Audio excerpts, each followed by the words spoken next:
Selamat pagi semuanya. Apa kabar? Kabar baik pastinya ya. Sekarang kita punya apa di sini? Ini pisau. Salah satu koleksi ya. Kemarin rencana beli ini buat Idul Kurban, tapi karena Covid jadi nggak kepake. Jadi pisau ini masih tajam posisinya, tajam dari pabriknya sana ya. Tajam dari pabrik.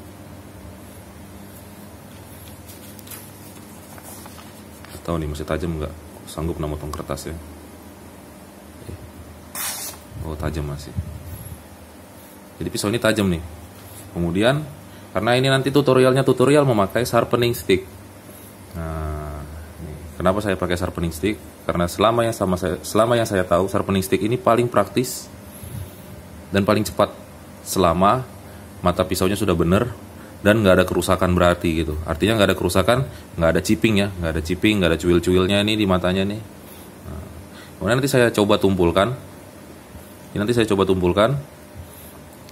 Asah pakai ini. Berapa lama kita ngasah ini biar bisa jadi tajam lagi? Oke? Nih, saya tumpulkan begini ya. Ini diibaratkan pemakaian normal ya. Jadi pisau ini info yang jual sih bahannya spring steel. Jadi ini kalau masuk sarung selalu saya minyakin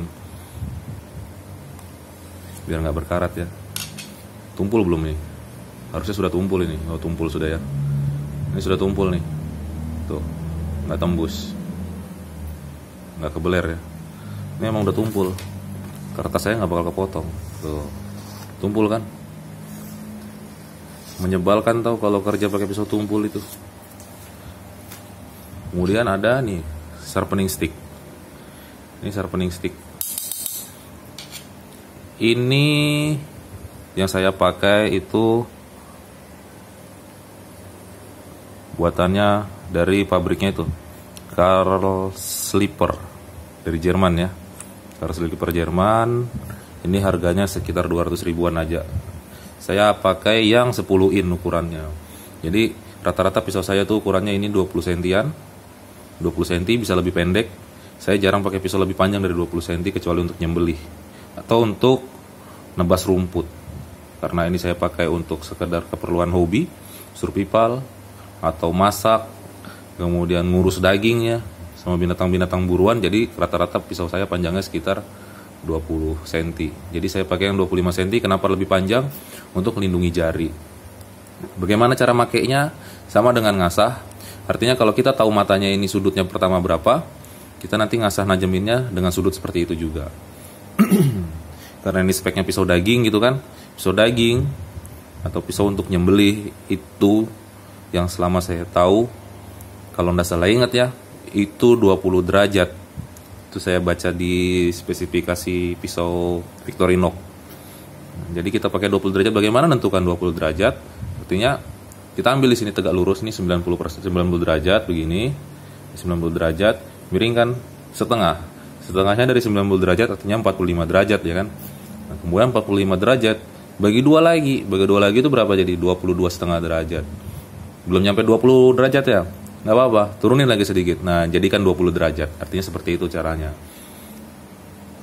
Untuk awal penggunaan misal kalau belum terbiasa ya. Nah, bagaimana cara penggunaannya? Kalau saya mudahnya buat di aku tuh susah juga pakai bahasa saya ini.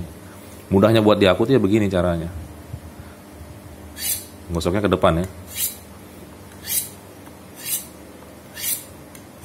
Begini.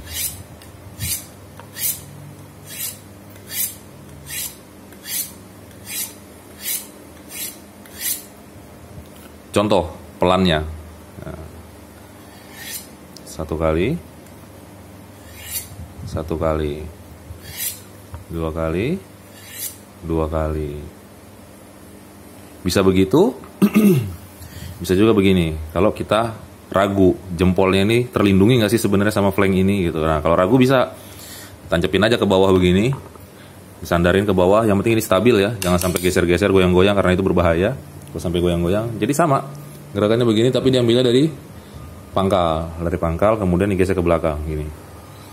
Nah, gitu. Bisa begini juga. Kalau khawatir yang kayak tadi, cara tadi ya. Nggak perlu cepet ya, nggak perlu kayak tukang-tukang daging, tukang-tukang jagal di video-video tuh yang di YouTube itu, nggak perlu. Begini aja, santai. Kan lagi nggak dikejar-kejar job juga ya kan. Gini bisa. Atau mau yang cara satunya lagi ke depan, tapi pastikan di depan aman ya, nggak ada orang lain gitu. Bisa pakai caranya begini juga. Nah, yang penting sudutnya stabil ya. Terus dipastiin matanya kena gitu. Ntar terasa kok, kalau udah terbiasa itu lama-lama terasa. Kalau kira-kira mata ini sudutnya pas apa enggak gitu, ntar kerasa, ketahuan. Nah gitu aja. Udah berapa kali digesek tadi? Ini ya. Udah tajam belum kira-kira? Cuma digesek-gesek gitu aja udah tajam belum kira-kira? Coba dong. Tadi tumpul ya sudah pisaunya ya. Sekarang udah tajam lagi belum? Oh sudah. Ya kan? Simple caranya. Nggak perlu pakai air, nggak perlu minyak. Selama mata pisaunya nggak rusak, pasti bisa. Nih.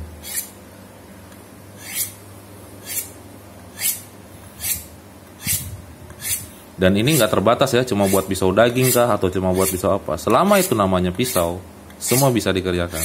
Ini saya punya pisau buat bushcraft, buat pisau kerja ya, pisau lipat itu. Saya juga pakai ini ngasahnya. Nah, kalau pakai batu itu aku nggak suka basahnya itu loh, harus basah-basahin. Apalagi yang batunya batu orang yang jualnya tuh bilang harus pakai minyak tuh, rasanya sih lama gitu. Apalagi kalau kita mobile ya, harus pindah-pindah kemana-mana gitu. Kalau kemana-mana bawa-bawa batu asah, bayangin batu asah tuh beratnya seberapa gitu kan, dibanding sama beratnya ini gitu. Atau kalau misal kita lagi di acara Idul Kurban gitu, di acara Idul Kurban mau ngantong-ngantongin batu asah ya kan, apa nama lorot terus celana, mending gantungin begini di pinggang. Ini ada gantungannya nih, tinggal dipasangin karabiner, cantol deh diikat pinggang nih. Nah, tinggal dipasangin karabiner ya kan, cantol diikat pinggang. Makanya juga nggak perlu air, nggak perlu duduk ya kan, mau sambil jongkok, yang penting jangan sambil kayang aja. Sambil jongkok, sambil duduk-duduk ya kan, kalau ngerokok ya mau sambil rokokan juga bisa. Tajam ini, begini doang, tuh, ya kan, tuh, tajam. Oke, demikian tutorial ngasah pakai sharpening stick. Terima kasih atas perhatiannya. Mungkin bermanfaat, mungkin juga enggak. Kalau ada pertanyaan silakan komentar, atau ada masukan silakan dikomentarin. Oke, saya terbuka dengan segala komentar selama itu membangun ya kan. Mau caci maki juga nggak masalah, tinggal aku nggak baca aja ya kan. Oke, terima kasih, dadah.